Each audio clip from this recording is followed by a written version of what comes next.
Hello. In this lecture we will discuss the concept of traffic selector. Let's have a quick refresher regarding the process of how IKEv triggers a tunnel. The gateway has a security policy database. This database lists which networks or traffic selectors should be tunneled. As the traffic egress the gateway interface, it decides that this traffic should be protected. The gateway then checks the Security Association database to determine if an IKEv exists for the peer. If not, it will trigger the IKEv init message. This is referred to as SADB acquire message. As far as differences between IKEv version 1 and 2, IKEv version 2 eliminates many issues. One main issue that IKEv version 1 suffered from is the fact that the two sides or network A and network B pair had to match exactly for phase 2 to be successful. In the case of IKEv version 2, this is no longer a requirement. The responder can select a subset of the networks and narrow down which traffic will be tunneled and negotiated in phase 2. In this example, the initiator security policy database specifies that 192.168.1.ne as a source, and destination of 172.16.0.0/16 should be tunneled. It triggers a message to the responder. As it goes through the authentication, the sender sends this network pair A/B in its traffic selector.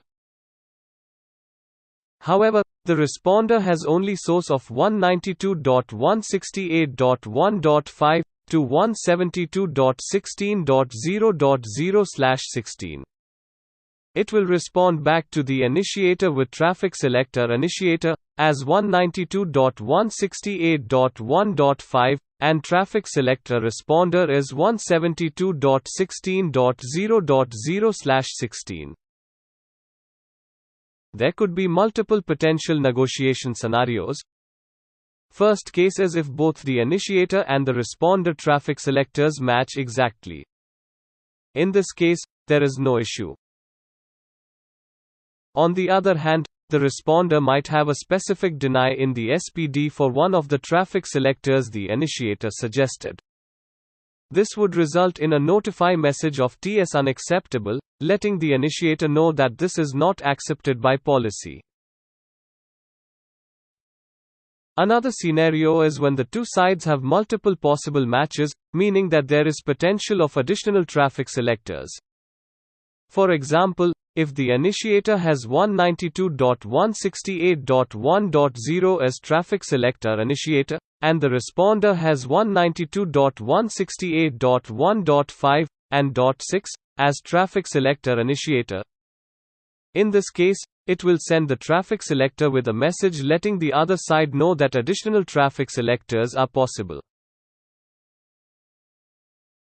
The IKEv implementation can trigger one of two ways depending on the implementation. It could trigger on a packet matching the source and destination of traffic selector. It will initiate the security association with traffic selector of host A to host B communication. The other way this could trigger is based on gateway configuration to bring the tunnel up automatically.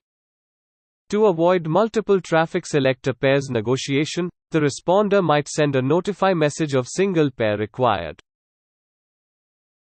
This lets the initiator know that it needs the traffic selector matching their SPD entry.